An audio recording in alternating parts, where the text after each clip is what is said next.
Okay, everyone, welcome to this webinar interview. I'm Francis Seeley from GlobalNet 21, and this is one of the many webinar interviews we do. Only this one is quite special because we're doing it with some people from the United States of America. And we're doing it at a time when there has been a lot of problems and tragedy around the whole issue of race relations and communities working together. And we've seen recently the tragic death of George Floyd in the United States of America and the impact that has had on not just America, where it's felt strongly, but across the globe.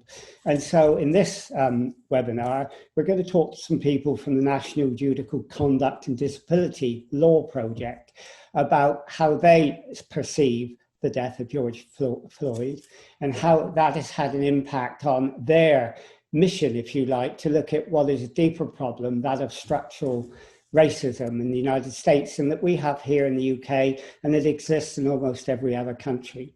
So I'd like to thank you all for coming here today. And maybe Zena, first, if I talk to you, maybe you could introduce your colleagues and let everyone know who they are. Thank you so much, Francis. It's a pleasure to be here with you, talking across the pond again. I'm Dr. Zena Crenshaw-Logal, and I think you indicated I'm Executive Director of National Judicial Conduct and Disability Law Project, Inc., which is a US-based U.S. legal system reform organization. We're addressing pretty much every aspect of the U.S. legal system, dealing with accountability for misconduct on the part of the key players, from law enforcement officers to court officers. And through that initiative, we have quite a few projects that we address. With me is the president of the National Judicial Conduct and Disability Law Project. We call it the Law Project for short. Retired Police Chief Gordon L. Wiborg Jr. But actually, addressing the topic of George Floyd's death and its impact on race relations in the context of U.S. law enforcement, we're here as part of our program Golden Badge, which is basically a support group for law enforcement officers in the United States, well, actually international law enforcement whistleblowers, so the people that are involved in law enforcement who are trying to speak up and deal with inter-department misconduct. So in that capacity, we're here. And Chief Wiborg is the chairperson of what we recently started, Project Blue Sky course correction initiative. It's a police reform initiative. Then also, as you can see, settling down is one of our task force members, Mr. Maurice Morris, who is a former deputy sheriff out of Ohio and a recent candidate for sheriff of Ohio. And again, so our emphasis is today, and we're here primarily today with our Golden Badge hat on, and more specifically, Project Blue Sky Course Correction, which is a police initiative that we'll be talking about more in detail. Okay, well, I'm glad we've got Morris on, because if he's settled down, I know he's been driving back and he's back in his home now, which is great. Morris, the death of George Floyd has affected, as I said, many people across the globe. You know, you've been a sheriff, a deputy sheriff. How do you think it's impacted on race relations in America? How has it sort of affected you and others? Well, it has affected me just as a private citizen negatively. As a former police officer, it has affected me the same. And basically here in Ohio, in Toledo, where I'm from, it's been hard. It's been something that we've been dealing with for so many years. And we can go back from 1950 when we've asked, stop killing us, up until the death of George Floyd. And that's been the conversation in the Black community for decades. So watching his death has caused us great pain across this country. And has it surprised you that it's not only had an impact in the United States, but it's spread across the world, because they also have their problems about the relationships between races and the structural racism there is? Has it surprised you how it's sort of taken off? Well, yes, it has, because for so many years, decades, black men, black people have been dying at the hands of law enforcement. So in a way it surprised me, in a way it did not surprise me, but I didn't expect for it to go global. And now that it has, we have now the opportunity with this massive voice to ask for justice and change. What, as a deputy sheriff, what sort of complaints have you had about the sort of discrimination that the black communities have faced? I mean, I'm sure you could go on for hours, but give us a couple examples. Well, a couple of things is white police officers in the black community. And some of the things I've heard is they don't know us. They're not from our neighborhood. And they don't like us, and they show us. And they get pulled over, they get arrested for the most mundane of things. Walking while black, working while black, cutting my grass while black. And it only seems to happen in brown and black communities. So some of the complaints that I've heard from some of the citizens here in Lucas County, from the black community, are those things. It's like that they are targeted just for the harassment by police officers, especially mainly white police officers.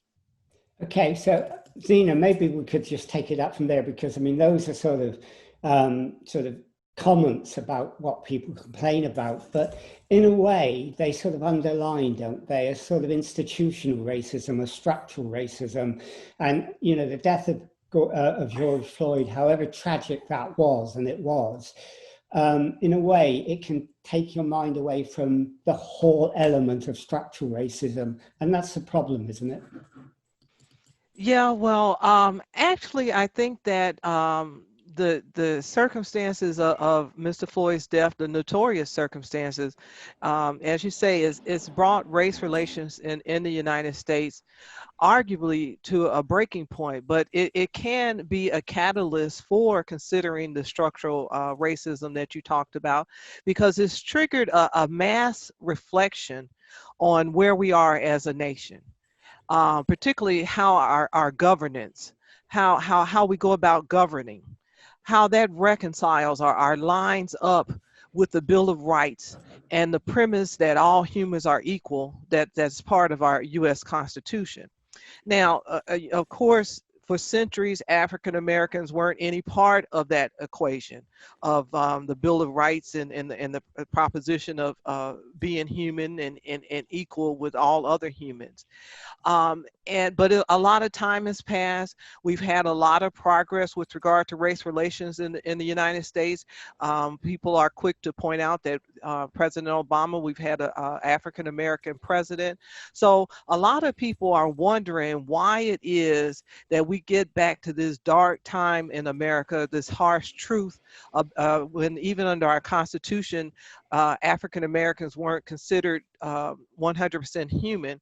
A lot of people wonder why we get back to those type of consideration every time an African American dies in our country as part of a highly publicized interracial killing. And what I want to emphasize, if I could, Francis, is that this task force that I mentioned in our introduction, our Project Blue Sky course correction, our members are here more to report the views and concerns of people who are asking and answering questions about race relations in our country, and in the context of U.S. law enforcement. So we're not, as a task force, we're not trying to promote any particular view or concern. We have personal views. We're not here as advocates, even though our members are advocates with regard to race relations and U.S. law enforcement. But what we're tapping into, insofar as our background, is the fact that as professional good government advocates and social justice advocates, we monitor these views and concerns across the country. And we want to share them so that people can understand what the conversation is, what the thought process is, how we're being impacted by now this high profile death of George Floyd. And then we are going to express what we think about the sentiments, the prevailing sentiments, primarily through our recommendations to improve race relations in the context of U.S. law enforcement. Okay, so I mean, you obviously set up the project, the legal project that you're involved in, to try and address some of those questions and look at the deep background. Gordon, yes. I mean, you were a chief constable, we call them in the UK, but you were a chief. What made you? I mean, it would surprise people. What made you get involved in this law project, having come from the police background that you did? Well, thank you, Francis, and thank you all for being here tonight or this afternoon, depending on where you are on the planet. Actually, I don't think it's surprising that I'm here at all, Francis, because as a police officer and police chief, my main mission in life was to, as corny as it may sound, to help people, to be helpful in the public service way of going out there and doing something that can help the public good. In that way, of course, I spent almost 40 years as a law enforcement officer all over the United States, and in fact, through a couple of foreign countries. And I found through several sides of it that there's anger and emotion on all sides. It's not just one side, it's both sides in this case. There have been African Americans who have been killed, some wrongfully, by law enforcement officers. There have been law enforcement officers killed by African Americans as well. And there's anger and resentment on both sides. And I've seen that for years and have done what I could from my little place, my little corner of the world. And now I think it's really wonderful. I'm excited, to be honest, about this task force that we have assembled, the likes of subject matter experts such as Maurice and Zena, to be here with us today. So, you know, given the fact that you've been in several areas as a policeman, and you found this anger that you said on both sides, how do you think in the organization you're in, the Law Project, you can address this anger on both sides? How can you sort of try and bring people together? What we've assembled, Francis, with the task force is a number of SMEs, subject matter experts, who have different backgrounds. We've got African Americans, we've got whites, we've got Jews, we've got doctors, we've got professors, we've got law enforcement officers. So we've got a smattering of people who have a lot of experience and a great deal of expertise on all sides of this issue. I believe that we can come out and publicize a report at the end of the project here in 30 to 60 days. We would like to go ahead and come out with a report which will, I think, be credible with both sides. The law enforcement officers will have reason to buy into it, and the African Americans will have reason to buy into it because we will have supported our objectives at that point. But what is the issues that you're trying to address then in this report and the work you do that you think can achieve what you've just said you'd like to achieve? We've so far identified 7 different issues that we're going to be focusing on. Think of them as focus areas. The big ones, quite frankly, are, of course, race relations, but the race relations goes through almost like a thread through all of the other areas as well. Use of force is a big one. constitutional rights is a big one. The public relations and community relations that law enforcement, and I would submit to you, the remainder of government follows by very closely in this, with the community relations they have with all members of the community. Those 7 areas and several others in depth that we're looking at, we have identified as, for example, the equal treatment for equal people. That we want equality and justice for all to be more than just words on statues. We want them to be actual practice on a day-to-day basis. And for that reason, we're going to look at 3 levels in each of these 7 areas. We're going to look through an advisory board that we've appointed. We're going to look at the present state of law enforcement in that focus area, what's going on now. We're going to look at the likelihood of law enforcement to accept significant change or modification in this focus area. That's going to be a sensitive category. And then finally, as Zena alluded to, we're going to come out with recommendations to law enforcement and the community as to what can we do to alleviate and mitigate these issues and increase the quality of life, not only in the African American community, but in all communities. I mean, one of the issues that you mentioned to me some time ago, Zena, was that in America, and it's not just in America, it's here as well, that we're sort of having a culture of overcriminalization. And that's done for all sorts of reasons, to keep people out of the way, and it discriminates against minorities most of all. I mean, do you want to tell us what you mean by that, and whether that's one of your goals, to try and get legislators to understand that that's what they're doing? Yes, and that brings out the fact that the Law Project looks at every aspect of the U.S. legal system, which includes legislators, the role of legislators, and because they're producing these statutes, and there's a common complaint that it's illegal for private citizens to do so many different things. We've got a lot of law on the books, and a lot of times, in fact, I've even heard at any given moment, people are unknowingly violating some provision of law, and that creates arguably a police state where there's an over involvement of law enforcement and over prosecution. And of course, the United States is notorious for its mass incarceration. For a country that is the beacon of freedom, we incarcerate more people than anyone else in the world. But one of the things that our task force has already done is we've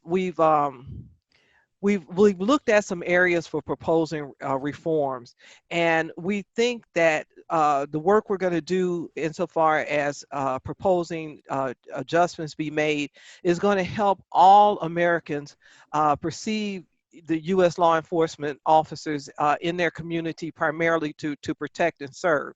So this overcriminalization, the fact that already with regard to our entire population, our entire country, there's a sense that there's too much been criminalized in our country. The residents of poor urban communities, which are largely African Americans and Hispanics, we've already preliminarily determined that there is a perception among that population that law enforcement is not in their community to protect and serve.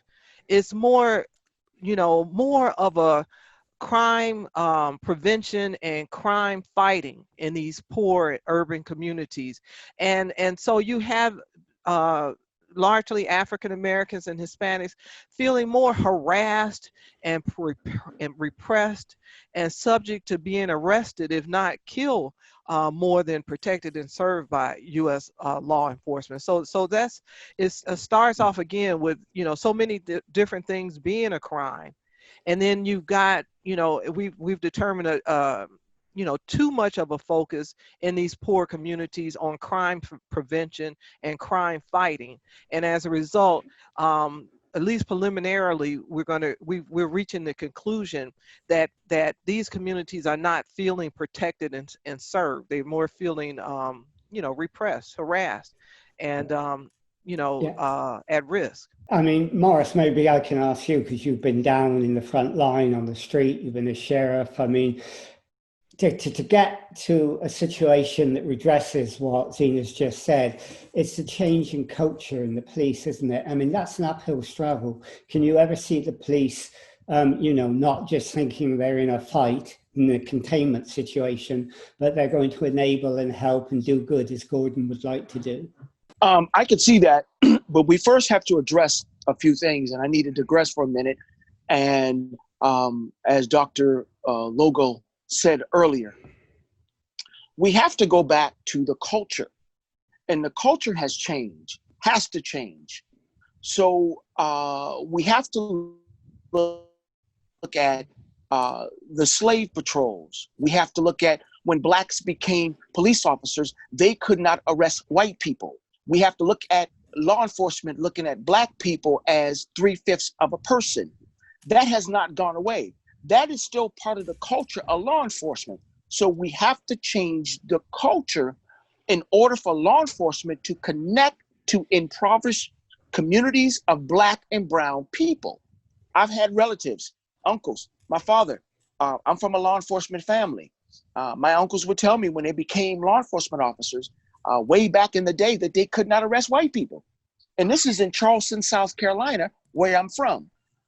And some of the things that they had to endure as law enforcement officers because their white colleagues would not accept them as law enforcement officers because they still viewed them as 3/5 of a person. So what first has to change is the culture. Once the culture across law enforcement changes, then we can have this connection or this relationship, positive relationship, in impoverished communities of black and brown people. Okay, but Gordon, I mean, you were a chief, and part of your responsibility, I guess, was to help change that culture.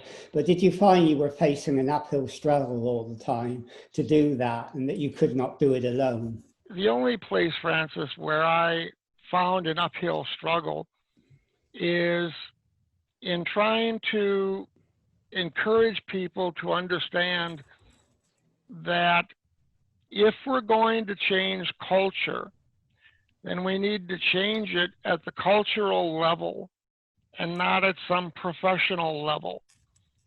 In other words, how the doctors treat you does not change the culture of America. How the cop on the street treats you does not change the culture of America. It's actually just the opposite. It's the culture of America that drives that treatment from the police officer or the doctor.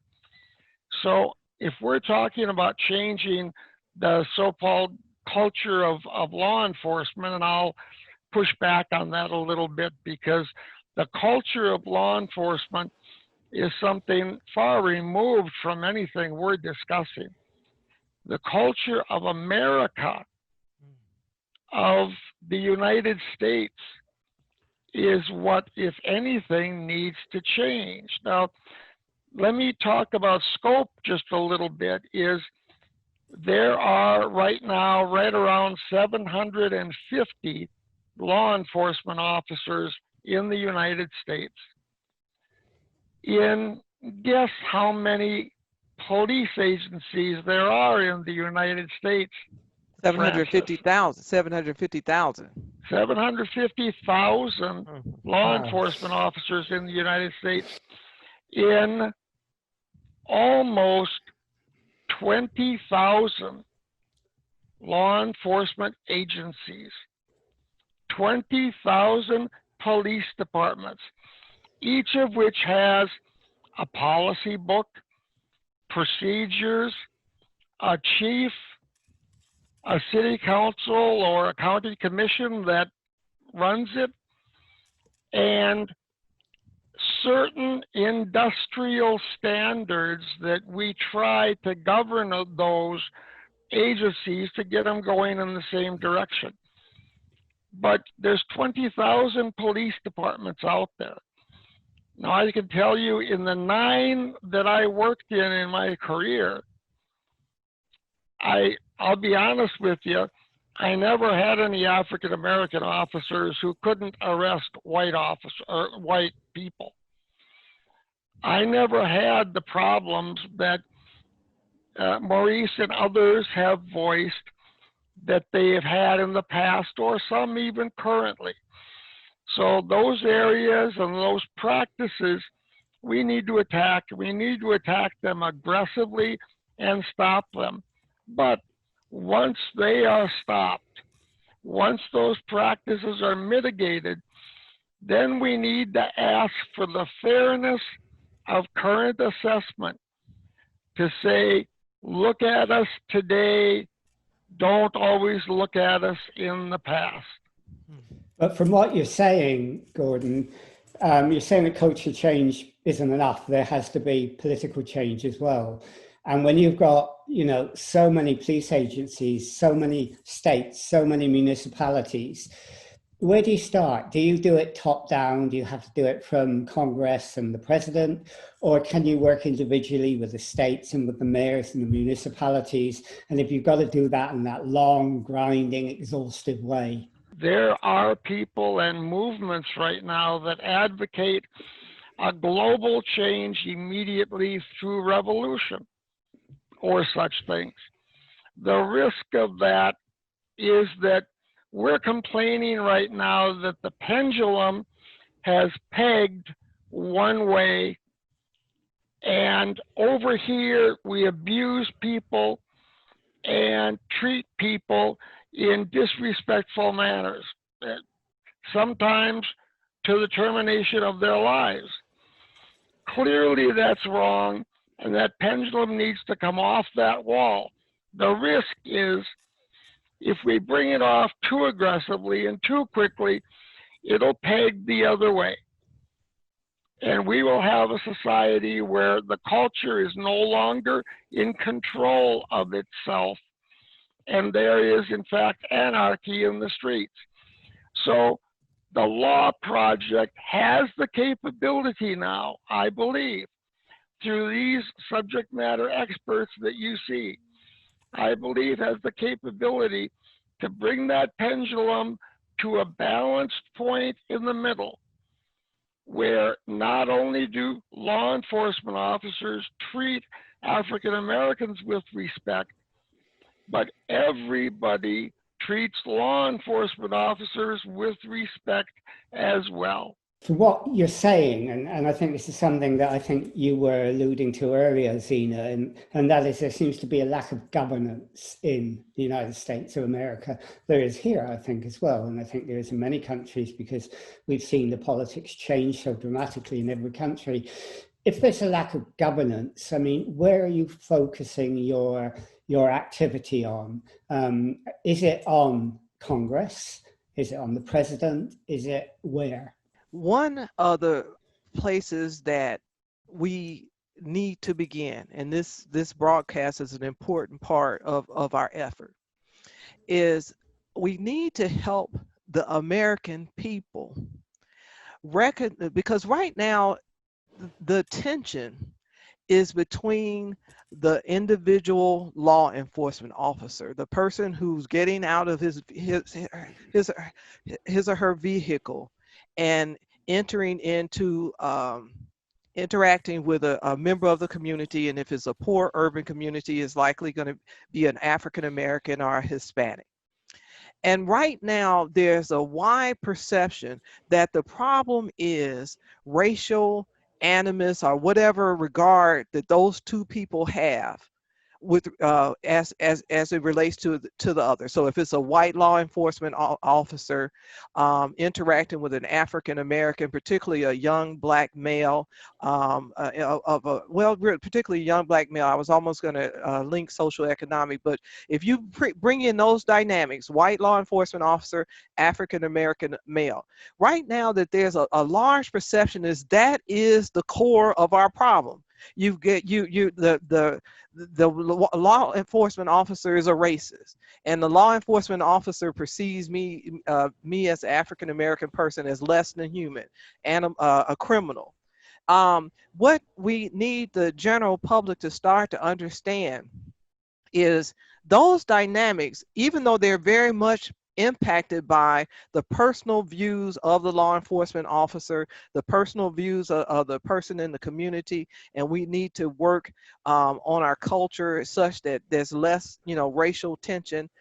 What plays out in that interaction is so much a reflection of our culture in general, and also structural issues, racism, our governance, how we go about policing, our practices and policies in this country, and right now the general population is not focused on those areas, the extent to which they're problematic, the extent to which they need to be changed.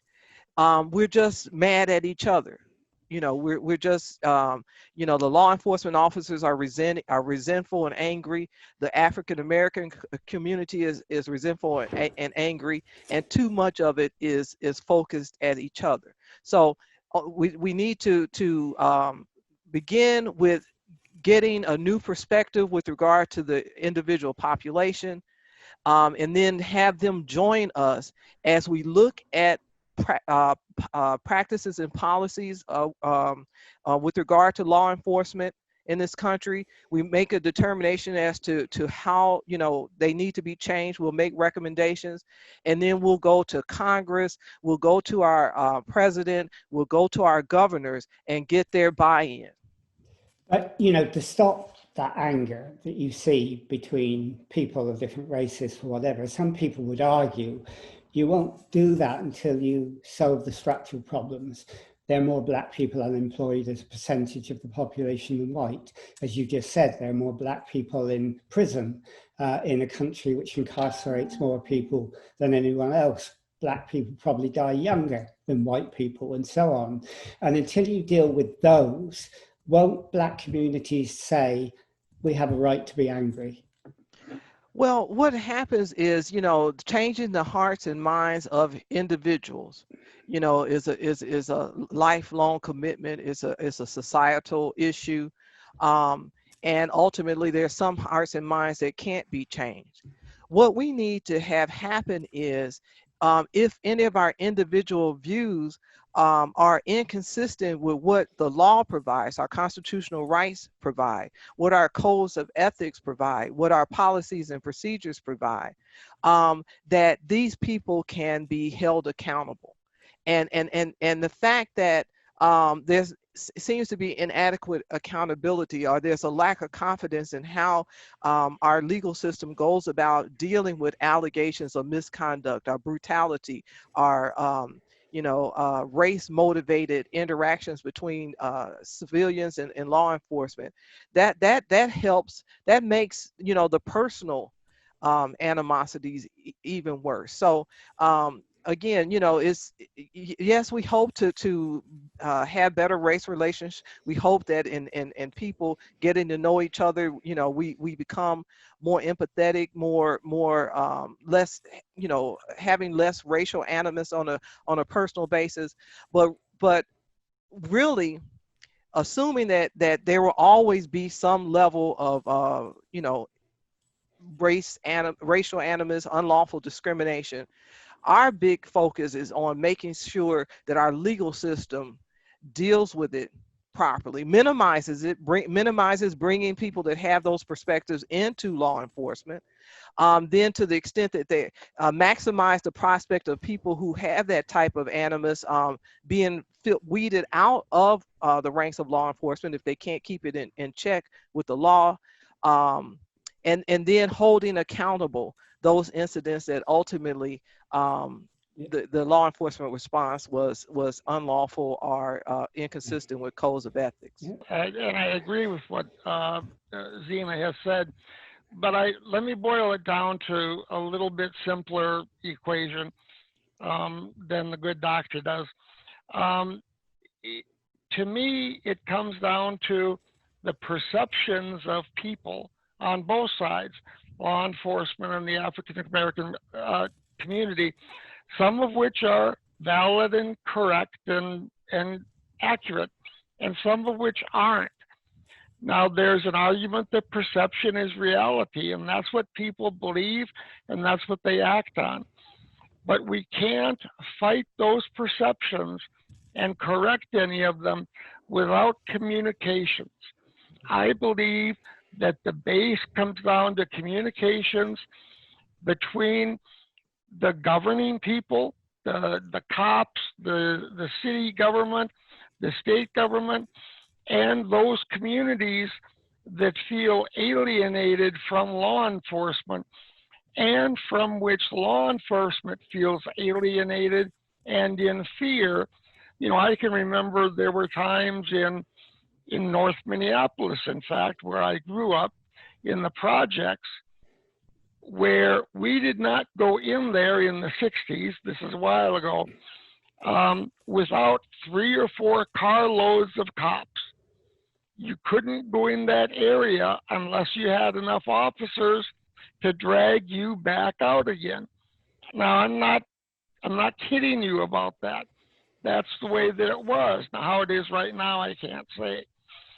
Until we were able to communicate with that community that we feared, and they learned that we were not the monsters they thought we were, and we learned that they were not the monsters we thought they were, until we were able to begin working in that and coming together, the cultural change could not happen. So I'm a big believer, Francis, in communication. At the chief level, I would walk downtown and talk to people because they needed to see me as the chief or the commander or the sergeant out there and see that I was human, and what I felt and what I thought, and I could see the same thing with them. Maurice, did you, in the work you did, manage to achieve some of those things that Gordon's talking about, of getting people to talk together, to sort of get rid of their prejudice and then move on from there? Or did you always find when you were in the streets there was tension and you couldn't do that? I can say from my career in law enforcement, I made it a point to work in the Black and brown community, in uniform or not out of uniform, but the majority of my time, it was in uniform, volunteering my time at some of the inner city schools and some of the events that would happen on the inner city, because it was important for me, for Black young men, to see a Black man in uniform that was trying to connect with them. So during my time in the Black community, doing those events, I would hear from parents and I would hear from some of the young people, and they really enjoyed it. Wonderful conversations with teachers and principals and I said to parents that they said that this needs to happen more within the Black community, where we can reach out and touch you. We can reach out and talk to you, because the majority of the time we see you guys on bicycles, motorcycles, and cars. You don't get out the car at all.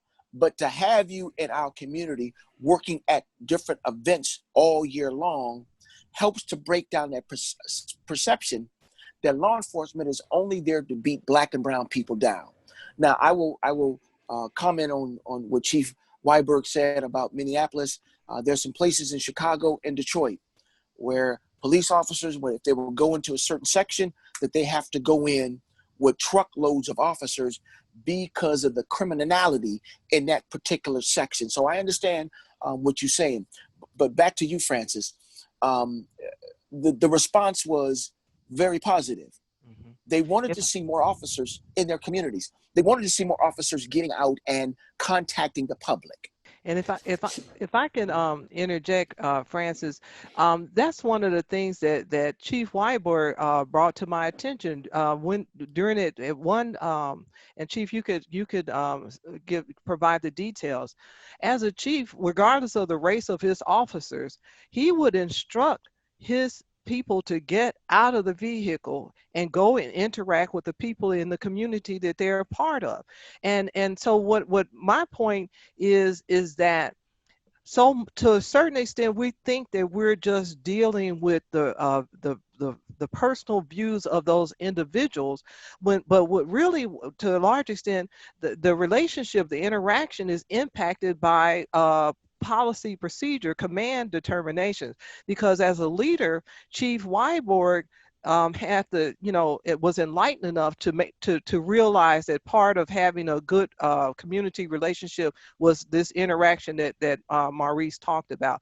But if he didn't believe that as a leader, law enforcement leader, then that wouldn't have happened. So I'm just sort of defending my position that people need to understand to a large extent how so much of what is happening on the street is impacted by what's happening back at headquarters, and what's happening in the White House, and what's happening in the governor's mansion, and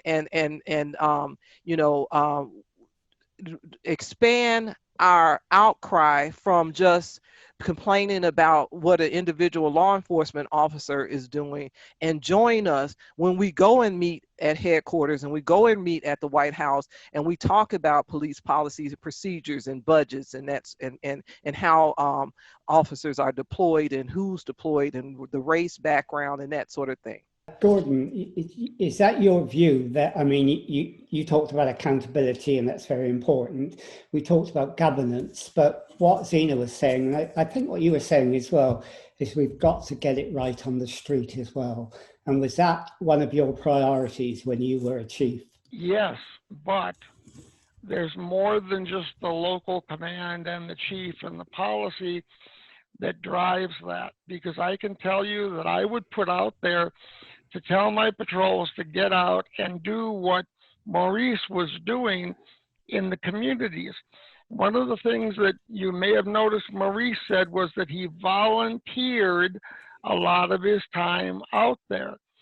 The problem with that, and it's largely budget based, is that when I had patrols get out of the car, they'd get a few feet away from the car and beep, beep, beep.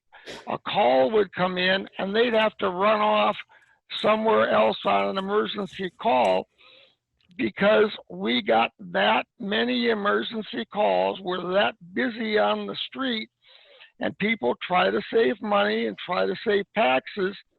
So we were losing police officers all the time. And we never had enough officers where I could put some out in the community and still have the capability to answer the calls for service.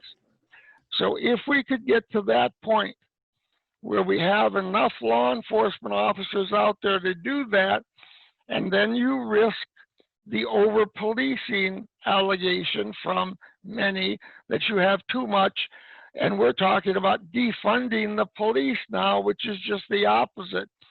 The result of that, unfortunately, is going to be less officers running back and forth, answering even more calls, and you will have less people like Maurice able to get out there in the community talking to people. I mean, we're getting very close to the end now because we've gone well over, and it's been a really interesting conversation, and we could probably go on all evening. But Zena, I mean, it seems to me you're trying to do three things. One is you're trying to influence governance, change that, get people to understand what's going on, to pass the right sort of laws, to fund the police properly, to be accountable as well. And you're also trying to change, people on the street and change attitudes as well. So you're trying to change government, you're trying to change accountability, and you're trying to change people on the streets. So how important is it, do you think, that there should be continued dialogue about what happens on the streets, about race. I mean, we've got a famous author in this country who's written a best-selling book on why I never talk to white people about race anymore. And since she's written it, she does nothing else but talk about to white people about race because of the success of the book. I mean, should we be having conversations that try to get rid of our prejudices so we can see under those what the real problems are? We definitely should, Francis, I believe. And you say the goal being get rid of our prejudices. I think that would be a consequence of us building more empathy for each other, building more empathy for the various perspectives of all the major stakeholder groups. And our task force was created to help everyone concerned, all the people with all the different perspectives, sift fact from fiction. And it's our hope that truth is going to help us heal, even as we confront and determine how best to overcome these ugly realities. You know, that there is racism in the world, that there are unethical law enforcement officers, that there are threats to law enforcement officers when they're on the streets. But we've just got to get people beyond their anger to the point that they're listening to the other side and having some empathy. And you know, that because whatever we come up with insofar as recommended policies and whatever we take to government, we're going to need public support, community support. And you know, that's why we've got to get the discussion to the point that if people, you know, get to detect that perhaps you're too sympathetic to one side or another, you know, the hearing shuts off, and that's the end of the dialogue. We've got to get beyond that. And Gordon, final question, or almost final question. Given the furor that we're all facing at the moment, are you optimistic about the future? Oh, I'm absolutely optimistic, Francis. I believe that with the quality of people that we have working in this project, the Maurices, the Zenas, the people that we have on the task force, and the people that we've assembled in our advisory board, I believe that we have the best of the best that have come together, and we can argue, debate, talk about, discuss, whatever it is. And in the end, I'm absolutely optimistic that the law project and this task force with Golden Badge is going to bring out a report that will be absolutely golden. In the best practice of Golden Badge, we will have the best possible recommendations for law enforcement. And I'm absolutely optimistic that while it won't be smooth sailing from there, nobody said this was going to be easy. I believe that we can actually accomplish a lot with this and get us going in the right direction. Okay, well, thanks. And Zena, if people wanted to find out more about what you're doing and your task force and all of that and your ideas, where would they go to do that? They would need to just simply visit us on our website, www.golden, GOLDEN, badge, all one word, BADGE.org. And that will get you directed to our contact information, our presence on Facebook. So that's www.goldenbadge.org. Okay. All right. Well, thank you, for joining us, all of you. That's been a really interesting conversation. We could have gone on for a long time, but clearly the problems you face in America are not just problems you face in America. They're problems we face. They're problems we face in Europe and around the world. And so the experiences you have, I think, given the immediacy of problems because of George Floyd, is helped you to help us as a way, and I think that's really important. So I hope people will contact you. I hope we'll keep in touch and we'll do more on this, and we'll find out more about what's going on. But I'd like to thank you all for joining us. So thank you, Gordon and Zena, and thank you, Morris, as well, for joining us. That's been great, and we'll do this again in the future. So thanks, all of you. Thank you. Thank you. You're welcome. Okay, so we'll end this interview now.